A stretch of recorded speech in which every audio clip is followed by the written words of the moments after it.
Hey, how are you doing? I am doing amazing. How are you? I am doing great. And hello to everybody out there in Facebook land and YouTube land. I believe in Twitch land. We're going to find out tonight. Hello and thank you. Hello and thank you all for tuning in to an interview with hosted by yours truly, Eunice White. It is here where I interview talented people from all walks of life.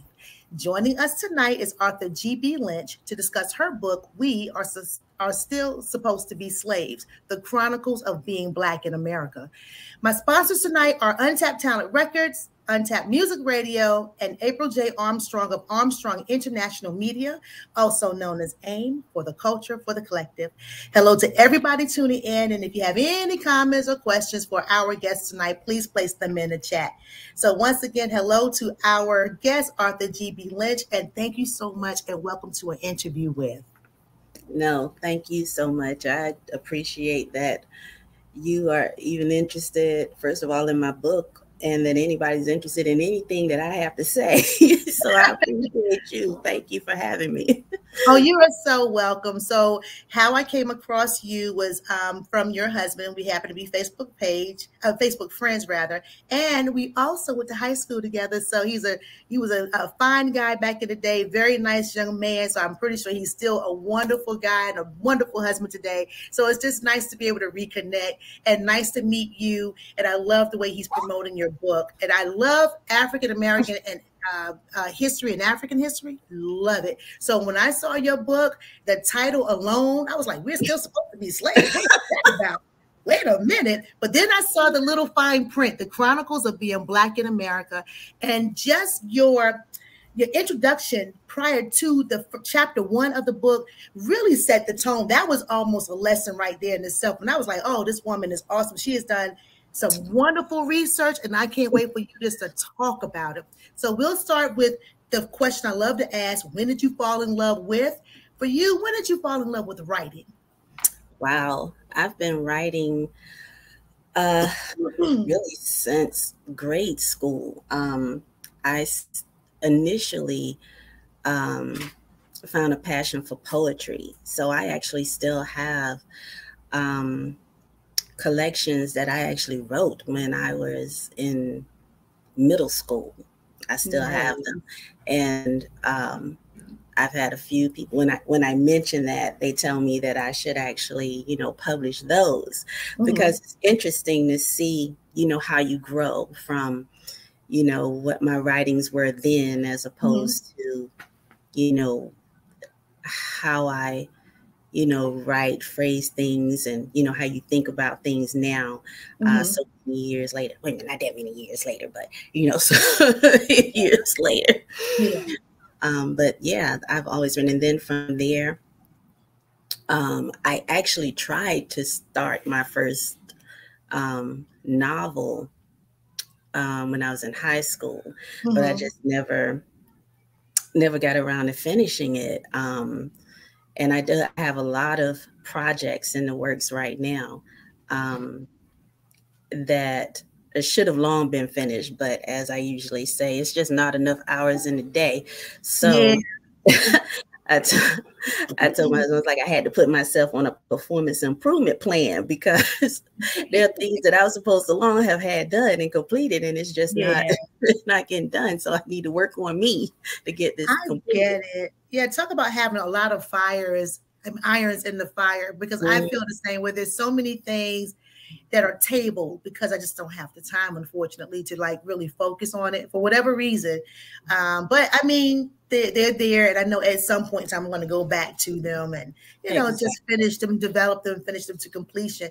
So, as a writer, a young writer, you mentioned as a young person, what were some of the things you wrote about back then, or some of the things you wrote about back then? Well, of course, love. Oh, okay. As like 8, 9, 10, you're thinking, you have love or have found love, or your heart gets broken. So there's a poem, you have, a friendship that may not have, gone as planned. Okay, there's a poem. So that's pretty much what most things are about from that stage.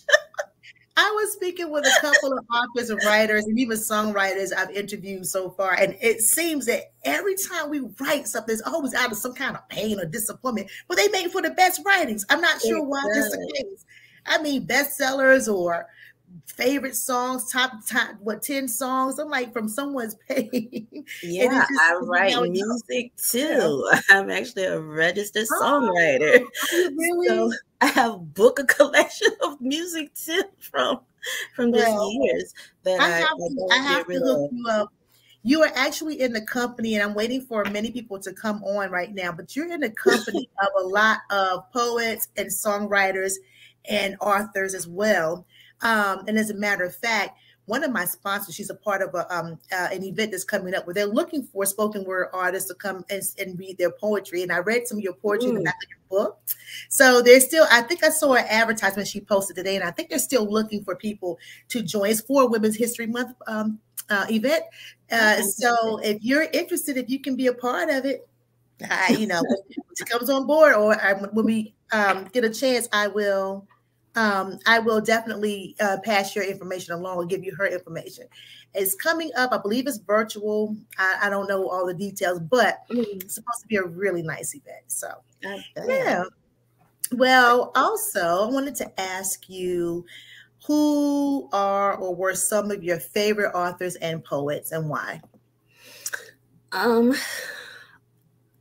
That's another thing. I've been into reading probably all my life. I remember back to, like, my earliest memories are age 3. And I remember my mother, she used to actually, I would sit in her lap, and she had like a few children's books, that she would read to me. And we would read them so often that I would just memorize the actual books before I could, read or write. Like, I knew exactly what was going to be said next, when she turned the page and that type of thing.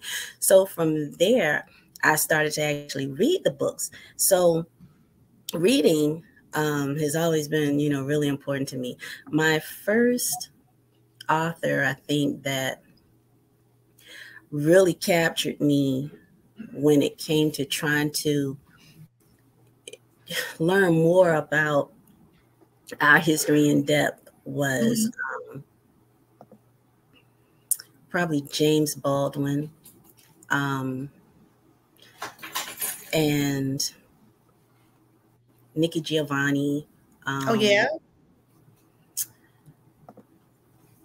As far as she's not my next person that I really listen to a lot.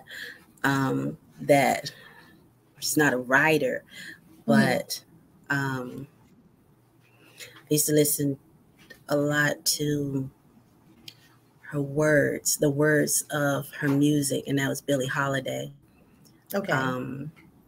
So just a very diverse mix of different, not just writers, but musicians as well, that,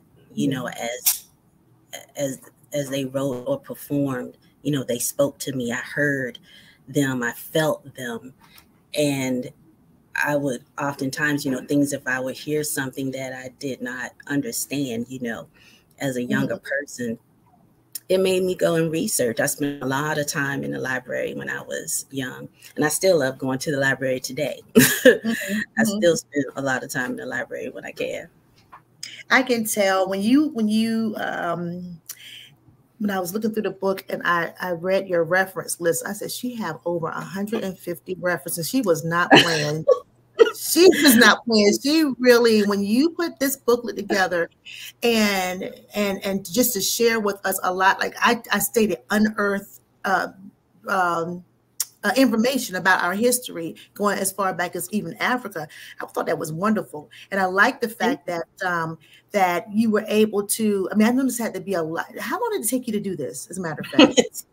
Just this portion, and it's going to be 2 more volumes to this, because I had so many notes that the book just would have been too large, and it took me 2 years just to do this. I started in 2018, and then the pandemic shutdown helped me finally finish it.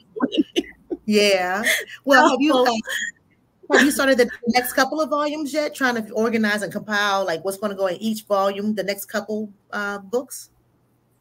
Yes, I have my notes together. The part that's kind of troublesome to me is that I'm constantly finding out more information.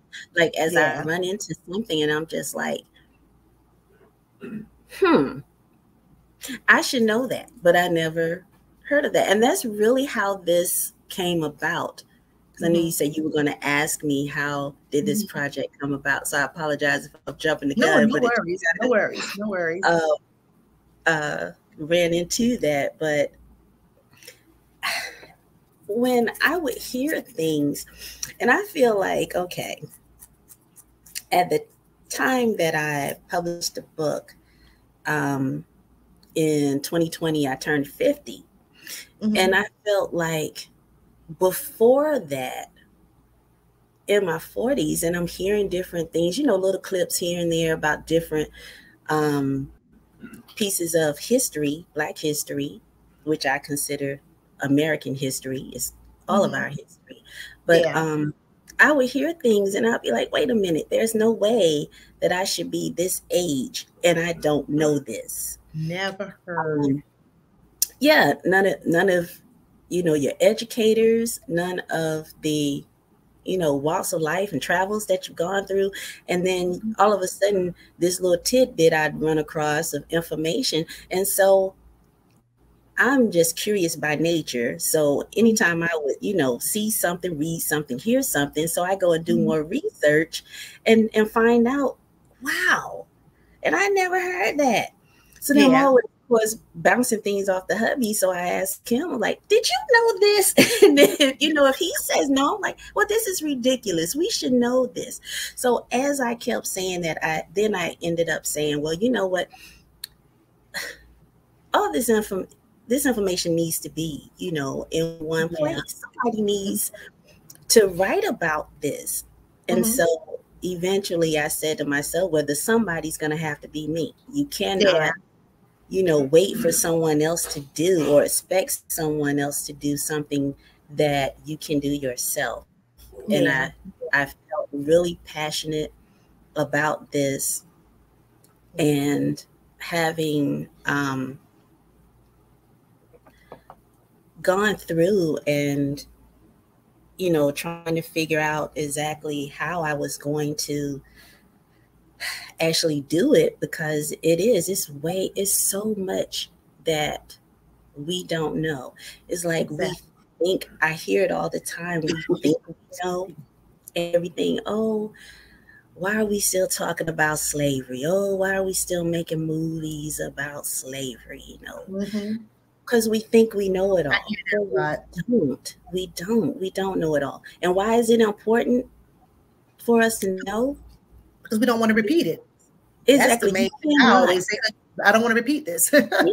You will not realize that something has already been done if you don't know about it. When they pull something on you and you think, oh, wow, you know, this is new, or I've never seen them do this before. They just started this. If you don't know your history, you don't realize they've done this before to our ancestors. It's not new. And before. And even before they even made it over here, they've done it. So it really is. It's truly important to me. I mean, I spent a lot of nights in tears as I was researching, reading different things, because I could feel, I could literally feel, you know, what was happening, what had happened, you know. Right. I just had to do it, and I still have to make sure that that I continue on. I have to press on, and because there's still so much more information to be. Yeah, there is. Well, guys, you are tuned in to an interview with, and I'm holding the book, We Are Still Supposed to Be Slaves, The Chronicles of Being Black in America by Author G.B. Lynch. I'm so happy to have her with us tonight.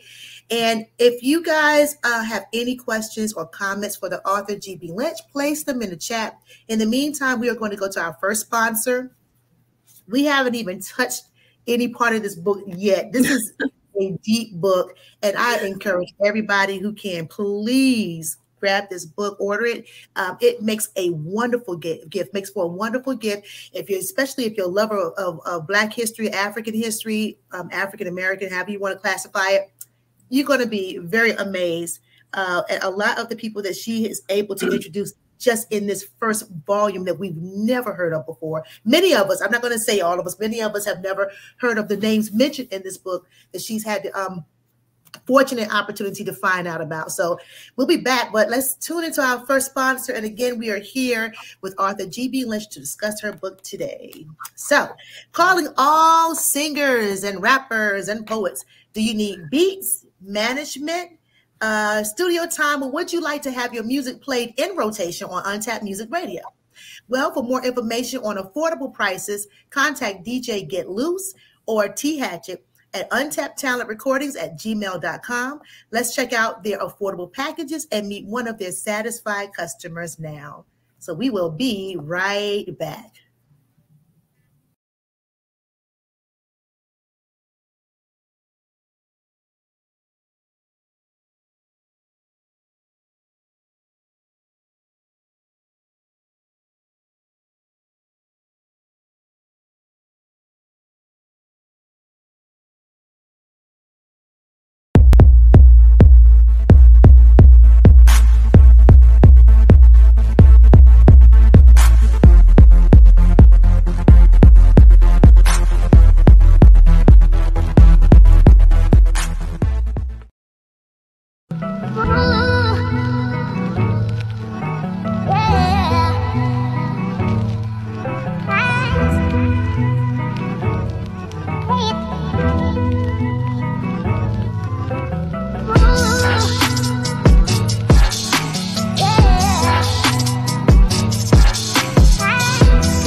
And we are back. So for more information, again, on the packages, DJ Get Loose, affordable packages, sorry, please contact DJ Get Loose or T Hatchet at untappedtalentrecordings@gmail.com. An interview with can be heard on Untapped Music Radio every Wednesday at 3:30 p.m. Eastern Standard Time. Want to thank Untapped Talent Records and Untapped Music Radio for sponsoring an interview with, hosted by yours truly. So we're going to go to the chat real quick, guys. Thanking you again for tuning in and hanging out with us this evening. We have a brilliant, brilliant author here tonight. Oh my gosh. Do you teach Black history or African American history, by the way? No, I do not. No. Well, you might end up having to go to Harvard and be a guest teacher or something, because it's a fascinating book, very fascinating. No. I'm really, really happy to see the way it's compiled is wonderful, and I can only imagine. I can't wait for the other 2 volumes to come out. Really, I mean, that book is awesome. That book is awesome. So let's go to the chat really quickly, and let's see. Starting with the first one, who we have? Hello, Sophia. I'm just going to be showing the chat as we're going. Hi. Hello, Warren. Hi, Terry. Hello, Queens. Now, Terry is one of the Untapped UTR folks, and they have a whole lot going on. Very wonderful people, and they love independent artists. If you're into spoken word and poetry and that type of thing, you might want to hook up with them and see what, how you can get in rotation on their radio station. So I'm just putting all that out there. Oh my goodness. They do have their first spoken word artist, who is April J. Armstrong, and she actually is one of my other sponsors. A wonderful song. You hear that later too. But yeah, so any questions for everybody? Anybody out there? Hi, D. Hi, D. Thank you so much for tuning in. Hi, DJ Get Loose. Thank you for everybody tuning in. Yes. And someone's asking, where can I get my copy? So you want to share that really quickly? We're going to post it later, but they want to know, where can they get their copy of We Are Still Supposed to Be Slaves? The Chronicles of Black America. Actually, the easiest way probably is Amazon.com, but because it's available Kindle ebook. You can do soft copy, or also have hard copy as well. Okay, got you. Oh, it's nice. Hard copy is really cool. I have this soft copy. I love it. I love it. I love it. I love it. Well, again, everybody, thank you for tuning in. Thank you for tuning in. And again, if any questions you have regarding the book, or any questions you have for the author, please put those comments in the chat for us. Okay, let's see what I have real quick. Let's see. Give me one moment.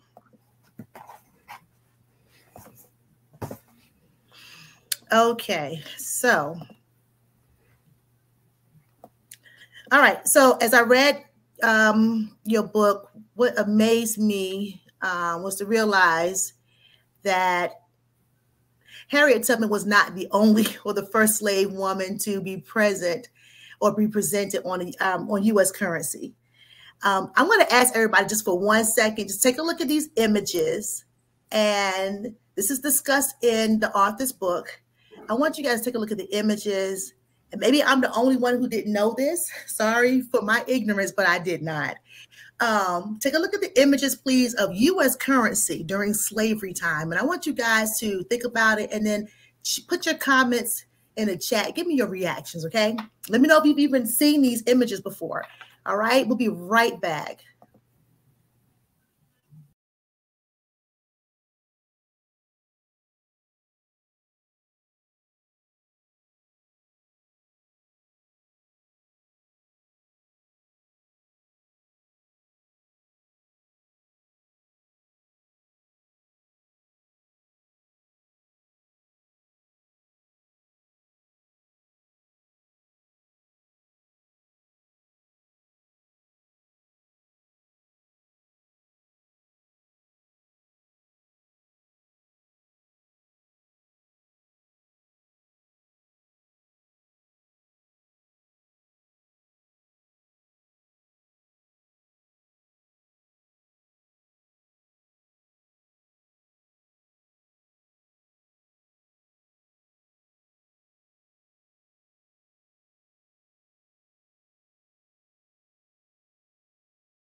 All right.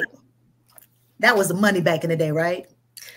That was money back in the day. And here we are trying to propose that Harriet Tubman, who was also a slave at the time, he placed on a $20 bill. But back in the day, they had those types of images on a 10 and a $50 bill. So when you came across that research, what did you think at first? And everybody, again, put your comments, put your concerns in the comments. Let me know, or your thoughts in the comments. When you saw those images, what struck you about those images? The first thing that I thought of is when you see Black memorabilia that that they created to demean us as Black people, like the Aunt Jemima images and you know, the various dolls and, you know, cans. I went to a museum a few months ago, a Black History Museum, and just looking at some of the things that they actually, you know, would put on items like or words, you know, just to demean us, that they thought, I guess, you know, was funny. So when I saw the images of those bills, the first thing I saw was the images. Like, okay, so you have, you know, Black people that are on this bill that's, you know, working in the field. Picking cotton. So again, yeah. And you have this, as if this, you know, would be a good thing. This, you would think, okay, you know, Black people on money, you know, that's a good thing. But again, at the same time, that, you know, that's, you know, that was not their intent behind it, because this was currency used when they were the Confederate states. So I'm like, so this is what they thought about doing. Because again, you're trying to make sure, you're trying to ensure that you not only preserve your way of life, as far as having people enslaved, having people as chattel, no differently than you would a herd of cattle. You actually went as far as putting this on currency, on money. Yeah, I had a problem with that. It was my first time ever seeing. I had never seen anything like that. I don't think I mean, literally, I've seen images of money. You know, you'll look at like old bills, but those bills never popped up in my Google search, because I was like, what? And I was really shocked. You know, I know you talk about a lot of different things in your book. Some of the things that jumped out at me were, of course, you know, you went through the history. So guys, you know, there's a lot to be said about how I guess the Blacks or African Americans, like I said, however you want to reference yourself, got here. And a lot of it began because of trade. And what really shocked me, and I learned this about maybe 5, 6, 7, 8 years ago. I took an African American history course. An African history course. And I was shocked to see the involvement of some of the Native African tribes that actually sold us off for things like the guns or the gunpowder or whatever they needed. Yeah, any good. Prisoners of war, who knew? And they just like just traded us off. And here we are traveling across the waters, if we made it, you know what I'm saying, to do this human bondage, labor rather, just human labor, and kept in bondage. But I was really, I would have to say, I was very saddened to learn that it wasn't just them coming over and snatching us, but many times they traded with us.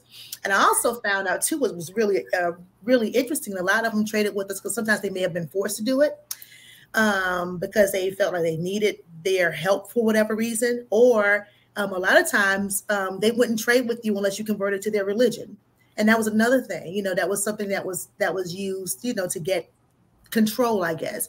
And Absolutely. many of them probably had to come up with quotas themselves. Okay, look, we're gonna be back here in about 3-4 months. I need you to have me 500 people, or else. Who knows?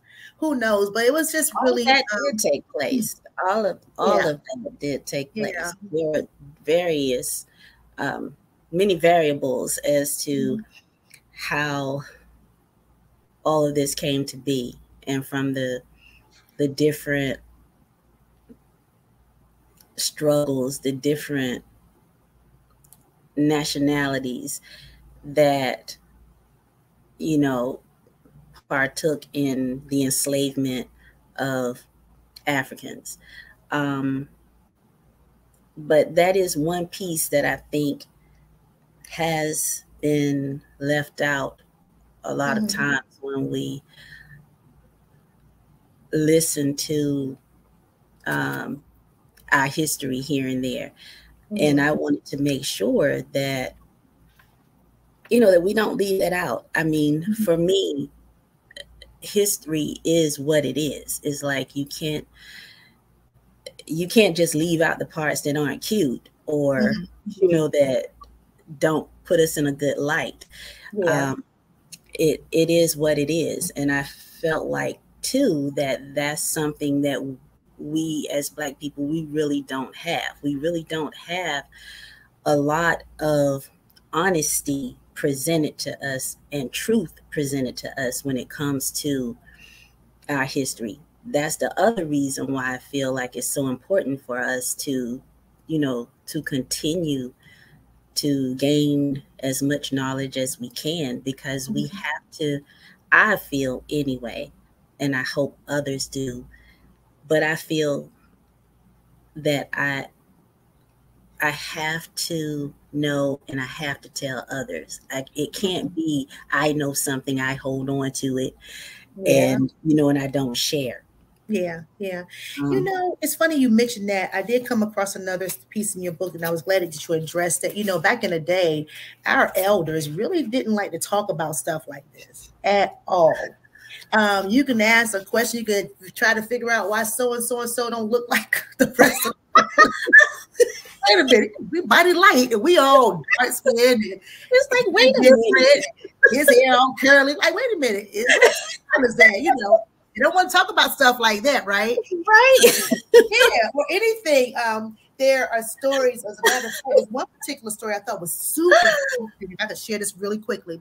Stories like this, for instance, which was very cool. So it's a person I know whose family did some research, genealogy research, and found out that they had a maybe like a great-great-grandfather. He was white. And I don't know if he was from the north or south, but he ended up going south for some reason. He had a wife. His wife was Black. And when he went down south, their children who maybe one could pass for white, the other couldn't. Okay. But apparently, you know, he didn't look white, but apparently he must have, I don't know if he was looking at some girl or something. And the father, who could pass for white, because he was white. Sorry, so he's white already, so he could pass for white. He got the wind that the townspeople were going to try to find his son and hang him. Now they didn't know that he was with his wife, who was Black. They didn't know he was, you know, had kids or whatever, and they didn't know the guy was his son. So he went to the meeting and everything. This is what I was told about the story. He went to the meeting and everything, and somehow learned what they were going to do. And then as they was getting ready to, you know, execute their plan, he was able to gather whomever he needed to gather. They ambushed the people and, you know, was able to save his son and get his family out of the South. And I forget how far south. I don't know if it was South Carolina. I don't know if it was Georgia or whatever. But they ended up moving up north, like into Virginia, not West Virginia, probably Virginia. And that's where they would continue their family lineage. But I thought that was a fascinating story. I was like, wow. I said, so the father found out it. So he took him out. I was like, what? Took him out. I said, but he told his son, look, I done told you. Don't you get down here and show off. And he went down there looking at those women, and that was it. It was over. It was over. But I thought that sounds like a movie to me. It sounds like a movie to me. But anyway, yeah, but I thought it was very interesting when you made that comment about, how the elders, because I guess like you were saying, maybe it was that fear that, they put on you. As a matter of fact, who is this? John Heinrich Clark. To control a people, you must first control what they think about themselves, how they regard their history and culture. And when your conqueror makes you ashamed of your culture and your history, he needs no prison walls and no chains to hold you. It's like he's like saying they enforce this fear, this kind of thing, and we take it. I guess we take it in, and somehow or another, we're afraid to talk about the past. I guess talk about the history. Don't want to pass anything down. And I just thought that was just so sad. But I think it still happens today, honestly. No one wants to talk about the past. But I think it's important that they do pass that history down, whether it's good or bad. Just pass it down because we need it. We need it, or we're going to find ourselves repeating it all over again. So that's absolutely true. There are so many people, especially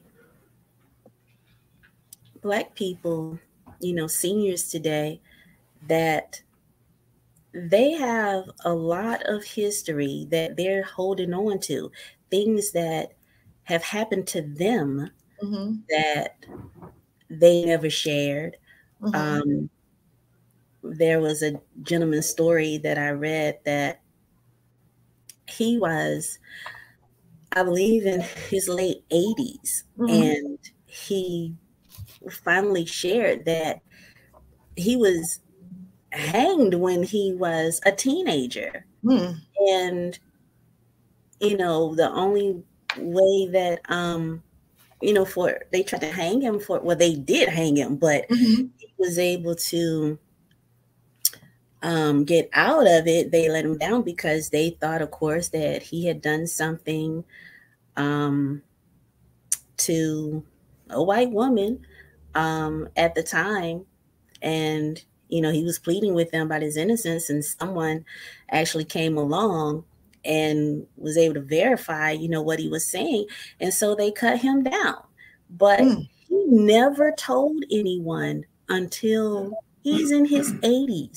That's the kind of fear that still grips some people, that they live these through these types of terrorist acts that they experienced, and a lot of they like, I don't want to talk about it. They're afraid to actually talk about it. And then, as I mentioned in the book, that you have some people, they still live in the same town that they grew up in.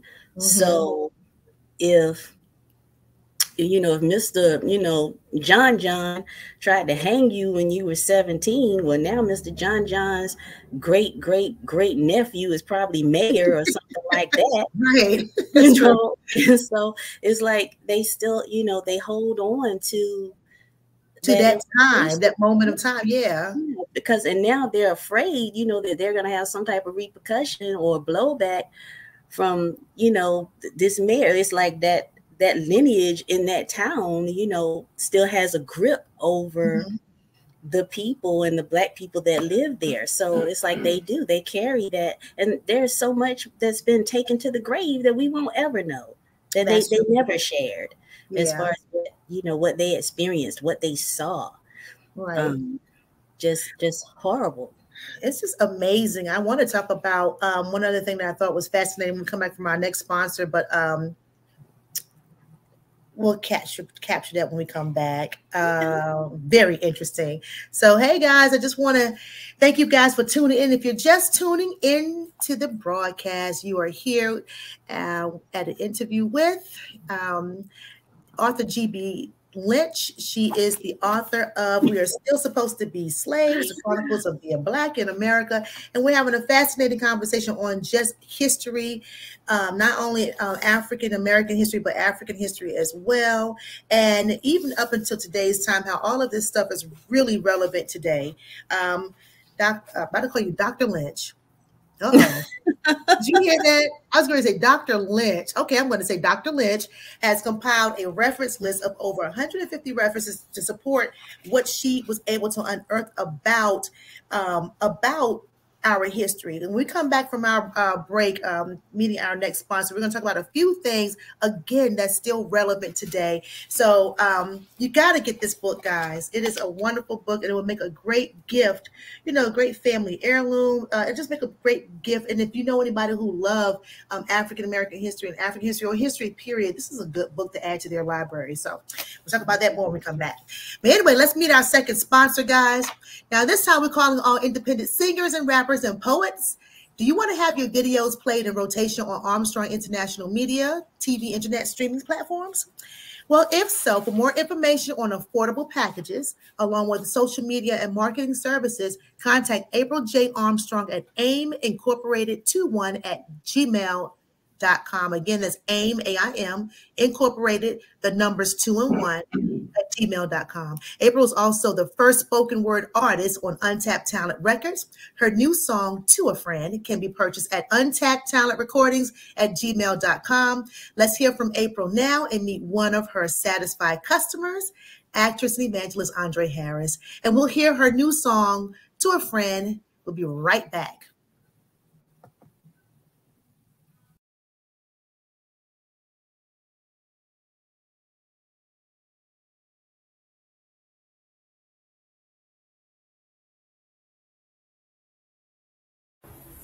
Armstrong International Media, or AIM, for the culture, for the collective, is the global premier cultural arts network where we hold all our power.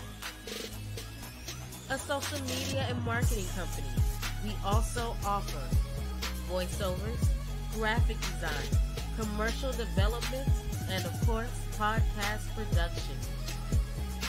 Speak out loud to start your day or whisper into your evening. Discuss relationships or catch a one-man, one-woman feature. Dominating through testimony is, of course, poetry. Make sure to contact us for affordable packages to invest in your brand or your business.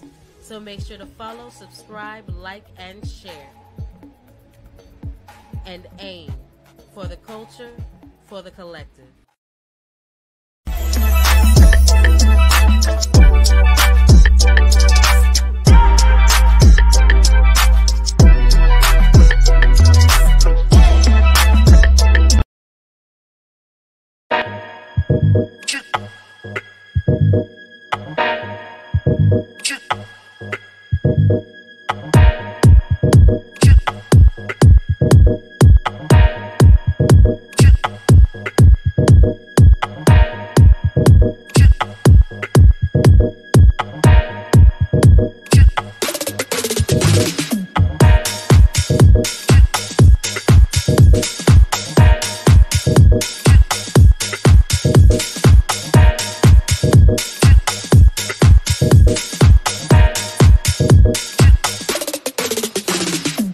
Neglected, rejected, my mom molested from the mental anguish of being with you. Wanting to be rid of the pain I'm going through. Holding my pillow tight, damn, something just ain't right. If you can't feel me sobbing next to you in bed, is it all in my head? Have I created a non-existent problem between you and I? The guy who stepped from my dreams, I mean.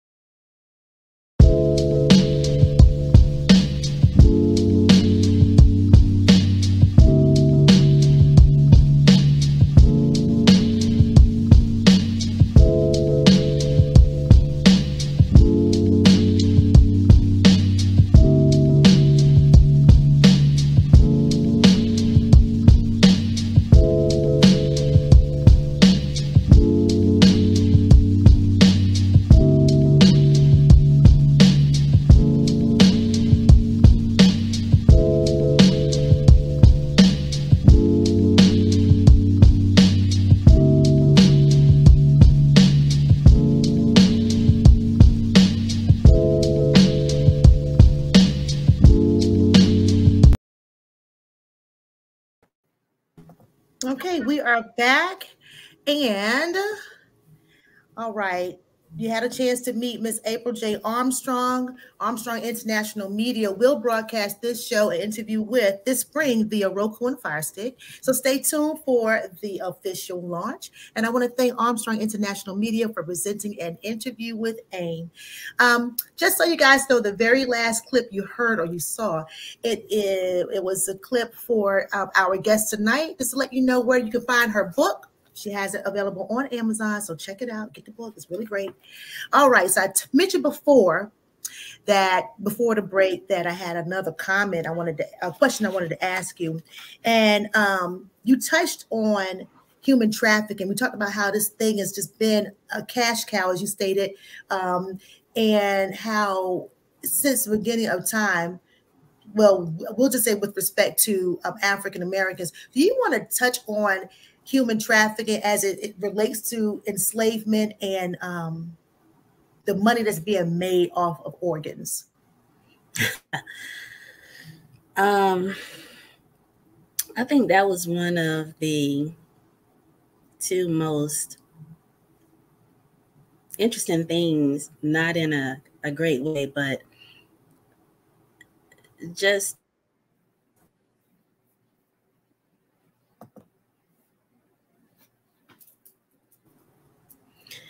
how there are literally people that are basically hunting us as Black people for our organs, and not just internally, but our bodies.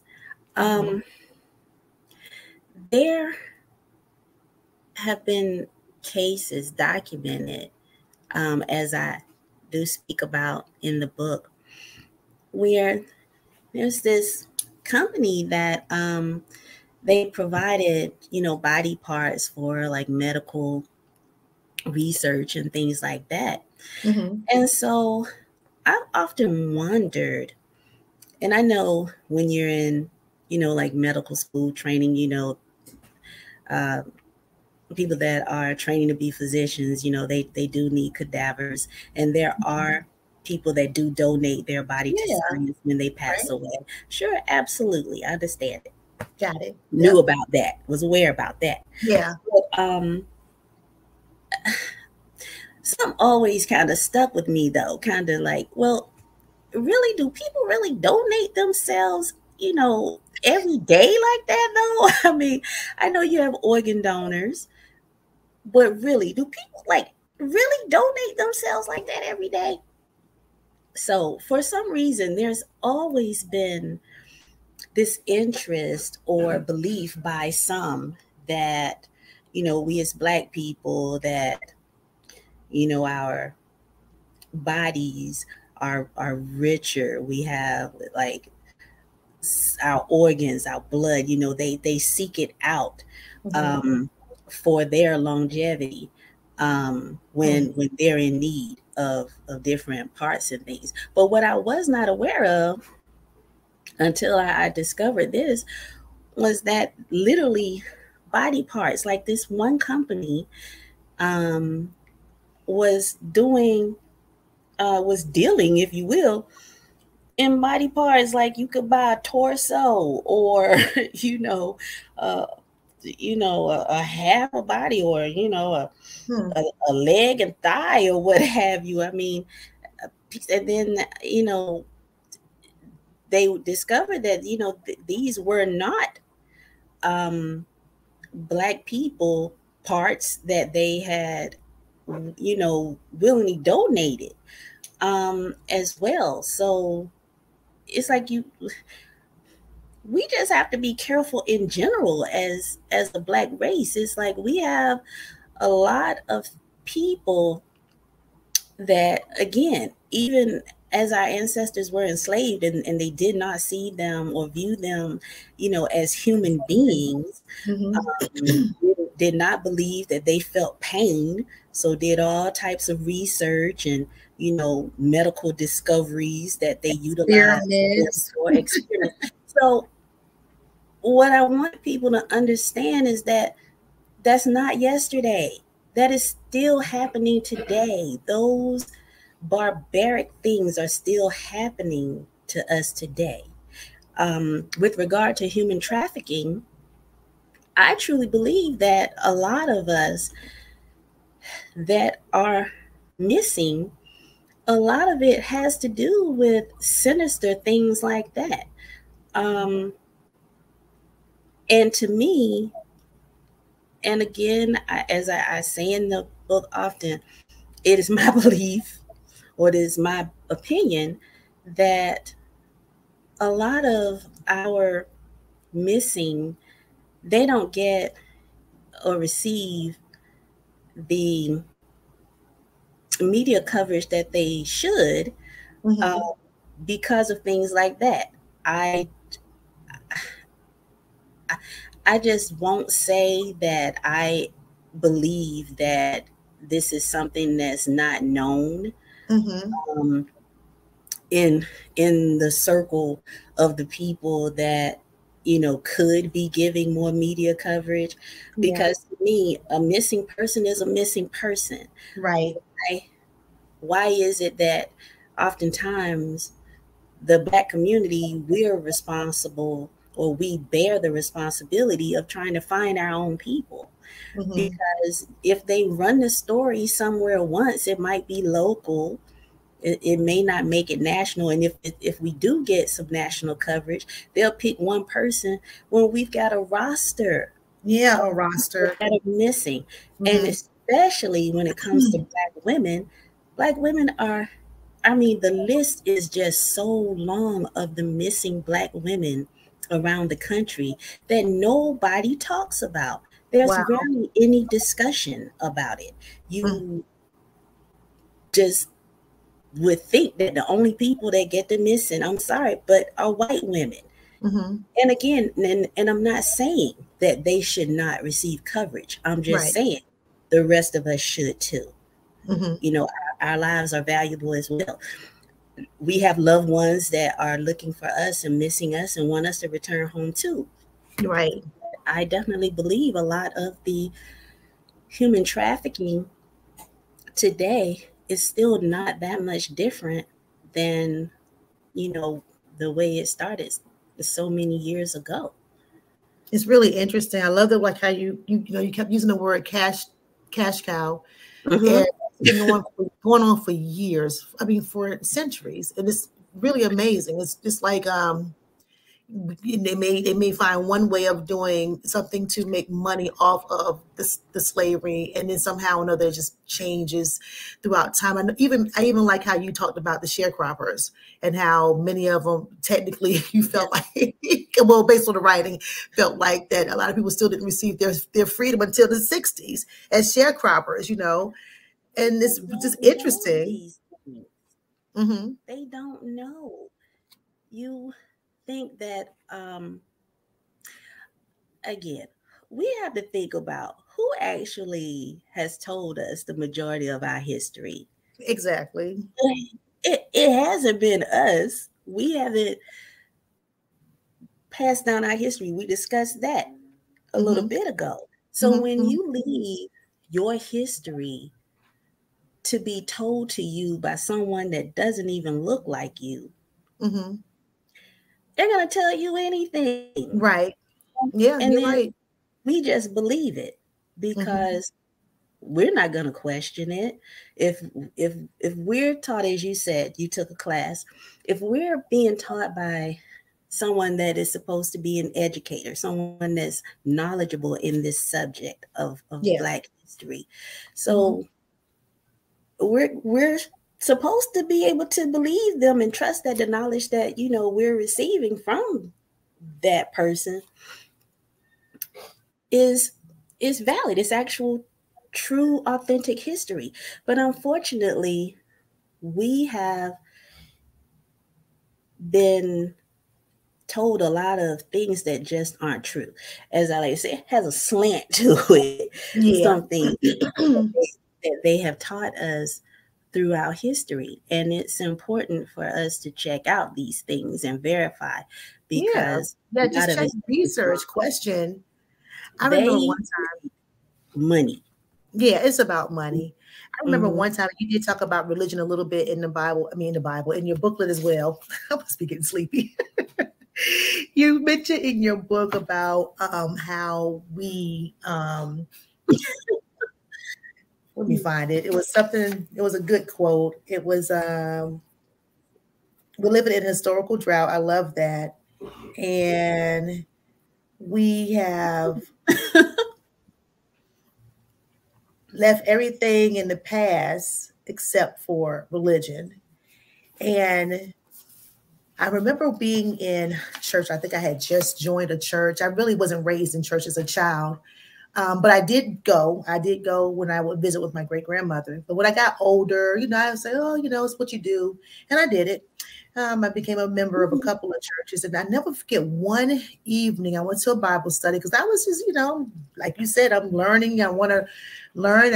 And you can't just tell me something. I don't ask questions. I'm going to ask you questions. I don't care if you're the elder in the church. I don't care if you're the daddy of the church or whatever they used to say back in the day, the father of the church or whatever. I'm going to ask a question. Pastor, I'm going to ask questions. And we was in Bible study, and I can't remember what we were going over that night. I don't remember what we were going over that night, but I asked a question in front of everybody, in front of the elders of the church, in front of everybody. I raised my hand. I was just sitting there, and I said, I have a question. I said, who were we worshiping or believing in before they came and was missionaries, coming to like places like in Africa or colonizing different places? Who were we worshiping back then? Because I didn't know. I had no idea. I never thought about it. Never thought that before this thing that there was something else. Never thought. I just said, let me just ask. You would have thought I blasphemed everybody there. And I mean, they was like, oh man, I got chewed up one side and on the other. I could not believe it. I was like, well, it's a question. And it was a legitimate question. Like, what, who were we as a people from our homeland or the motherland? Who did we worship? Yes. Right. Before we heard these other names and terms and the King James, this, that, who did we absolutely worship? We worship somebody. And then why were we told that our spirituality was pretty much evil, basically, and they wanted to be converted? I'm like, okay. I mean, I don't know if we were barbaric and we were eating people. I mean, I don't know. I just really wanted to know, like, what made us believe that we were not spiritual beings or couldn't have a relationship with the God of our understanding at that time? Why did we allow them to, and then go as far as taking that same religion and using it to enslave us? That's what I feel. Now, I don't mean to shake up anything, but I do believe that a lot of it was done with not the greatest intent. But there's good in everything, but not, and there's also bad. But I just was like, when I read that part in the book, I was like, you know what? I always felt like that, but I don't want to ruffle anybody's feathers because people can believe what they want to believe and do what they want to do. It's why we have 50,000 religions in the world. You have a ball. But there was that one part of me that said, how did we let someone strip us of everything that we were as a people? From being spiritual to, the way of living, how we took care of our families, even breaking up families and things. I mean, it's just a lot. A lot of the stuff that we're doing today came from, from our ancestors, from inoculations. We talk about, creating vaccines and stuff like that. We have a long history of so much great things. I still don't understand how we allowed ourselves to get, transform like that. I don't know. I mean, I wasn't there. I just don't know. But I do question it. I question, like, what's so much. I don't know. I felt like, I don't know. I just always felt like we have so much. We're gifted. How did we allow ourselves to go through that many years of just being?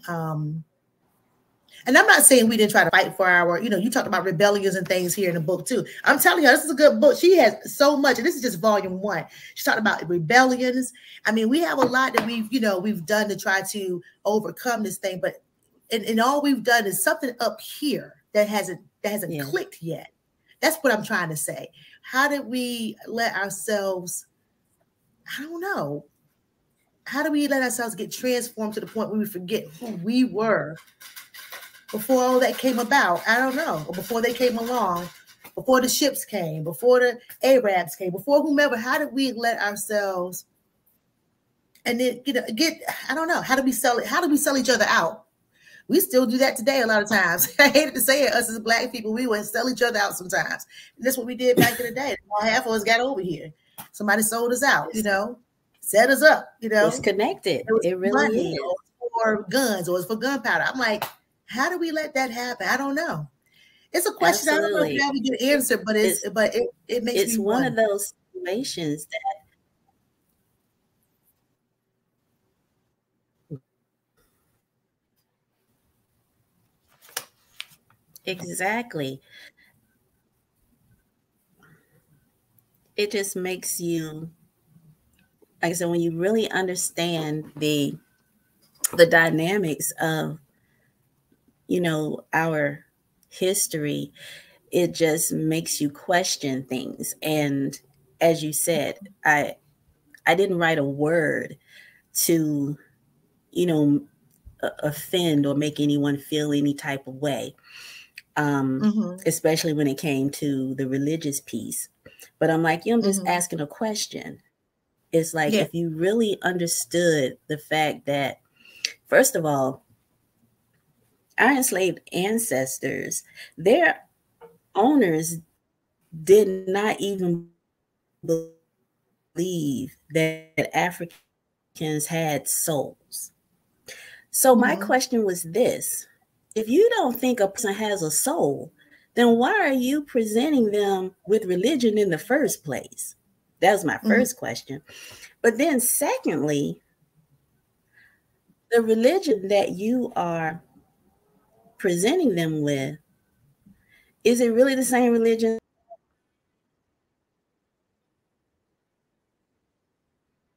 Okay, so we have a little technical difficulty. Can't talk about religion, they cut you off. Hopefully she'll pop back in. But yeah, guys, if you are tuning in, I was speaking to author G.B. Lynch. This is her book, We Are Still Supposed to Be Slaves, The Chronicles of Being Black in America. Let me tell you, this is a really great book. And again, when you begin to read through the pages, you're going to find quite a bit of things that's going to really kind of pierce at your heartstrings, or pull at your heartstrings rather, may make you think a little bit. And she's back. I was speaking to everybody. I think you're still mute. I think you're mute, but you're mute. There we go. Okay. I just said all of a sudden, joke. His sentence. Right. I made a joke. I said, "Don't talk about religion. You'll get cut off. You're gonna get cut off." But yeah, when it cut me off, I couldn't even say what I was trying to say. Something like that. Get the book, people. Anyway. Get the book. Get the book. Get the book. But it's great to have these types of conversations because it's and it is so funny. Again, everybody's not at the same place in their life or growth, and maybe their interest in in certain things. So I'm super open-minded about quite a few things. I mean, I just say, I'm like, oh well, what you believe is what you believe, or whatever. And I don't knock anybody because it is what it is. Because there was a time where I had my beliefs, certain beliefs, and I still have beliefs for certain things. But who am I to judge? I'm not going to judge you. That's what you do is what you do. But at the same time, I like to ask questions. I ask too many questions sometimes, and I like to kind of like get underneath things. And I'm like, okay, and then questions start rolling into more questions and more questions. And before I know, I'm like, wait a second, how did we get here? How did we get here? So, guys, it looks like she's having more problems logging on and staying logged on. But I want to share with you her, once again, her information. And this book, again, can be purchased on Amazon.com. I know someone asked already in the chat. And if you can, We Are Still Supposed to Be Slaves, The Chronicles of Black Americans, Being Black in America. You guys can get her book. on Amazon at Amazon, Amazon.com. Amazon.com. So yeah, I think this is I love how you said take a literary trip to answer the question, why do Black people get treated the way they do? And others have their own history, but Black experience is really unique. And I think it is too. I really think it is too. And I mean, it's all connected. Yeah. I absolutely enjoy having talks about this because 10 years ago, I wouldn't have had an understanding of more unearthed information about us to have such conversations. And 20 years before that, it was whatever I was taught as a young child. That's all I knew. And that was it. And before that, it was whatever they taught us in the history courses back in the day. And that was it. That was pretty much it. But I thank God for the internet. And I thank God for the ability to unearth all of this information, going back to the beginning of time. So I'm glad to be able to do that. I'm glad, thankful for genealogy research when you meet other people who may have information that, they can share and, you could just get more insight or gain more insight. So it's pretty good. It's pretty good. But I want to thank you so much for coming on tonight. I really appreciate you for coming on tonight. Hi, James. Thank you for tuning in, James. I don't know if you had a chance to come stop through for the entire show, but when you get a chance, that's author James Rodman. He has a book, the best book on the streets called My Butterfly. Y'all get at Author James Rodman on all social media platforms, okay? So I wanted to put a banner up really quickly. It is the show. Let me see. I'm going back through your book. I know I saw a page where people can find you. They can find you on Twitter, Facebook, GB Lynch Author, Instagram, GB Lynch _author. You have a website, gblynchauthor.wixsite.com. You have a blog, and your email address, is it still gblynch _author@yahoo.com? Is it? It is? It is. And I do respond. Okay, good. I'll put all of that in the news feed, or chat rather, for everybody. So anything else really quickly? I know we're going over time. Too. Oh, you have a podcast. Oh, really? Yeah, okay. I'm sorry. I have a podcast too. Yeah. Oh, good. Oh, wow. Is it based on such topics as this only, or anything? Podcast. Okay. Well, we got anything. Mostly still Black history related, but not specific to the book. Just general topics, concerning our community. Well, I will drop her information in the feed, guys, so you guys can check her out. Let's see if we have any more comments real quick. Hi, Nikkei. And hi, James. Thank you so much. Hi, Jordan. And once again, I just want to thank everybody for coming through tonight. Anything else you want to say to the viewers and listeners before we close? I just thank you all that tuned in. I appreciate everyone that has read the book, all of the opportunities that I've had to discuss it. I just wrapped up for Black History Month,